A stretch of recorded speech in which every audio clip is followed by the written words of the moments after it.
তো এলাকার না? আমার পাশাপাশি করে নদীর পারে। আচ্ছা আচ্ছা, যেহেতু মানে আপনি এখানকার স্থানীয়, তাহলে মানে আগে তো এরকম ছিল না আমাদের শহরটা। এখন মানে আপনার ইটা কিরকম লাগতেছে আপনি একটু বলেন। এটা কিন্তু সম্পূর্ণ ক্রেডিট আপনার স্টুডেন্টসরা এগুলো করছে। না, কারণ তো রাস্তাঘাট হ্যাঁ, হ্যাঁ। ভালো পরিষ্কার জন্য দেওয়া যায়। হ্যাঁ, এখন ভালো লাগতেছে না? হ্যাঁ।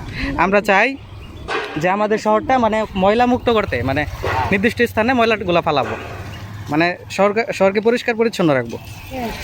আর দেশকে ভালোবাসেন, দেশের মানুষকে ভালোবাসেন।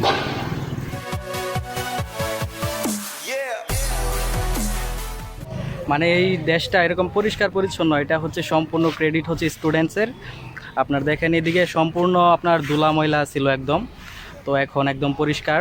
দেখেন একদম পরিষ্কার, মানে একদম বাংলাদেশের যে অন্যতম একটি জেলা বিভাগ, রাজশাহী বিভাগ, তো সেরকমই প্রায় দেখেন।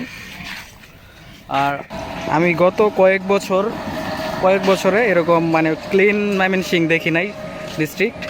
এটা হচ্ছে আপনার জায়গাটা হচ্ছে আপনার ময়মনসিংহ জেলার সার্কিট হাউস মাঠটা আছে না, মাঠের এই পাশে আঞ্জুমান মসজিদের এদিকে।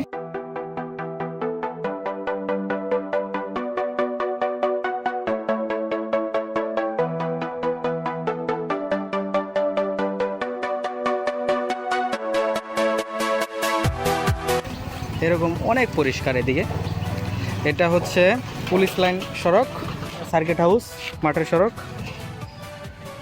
জয়নুল আবেদিন পার্কের রাস্তাটা।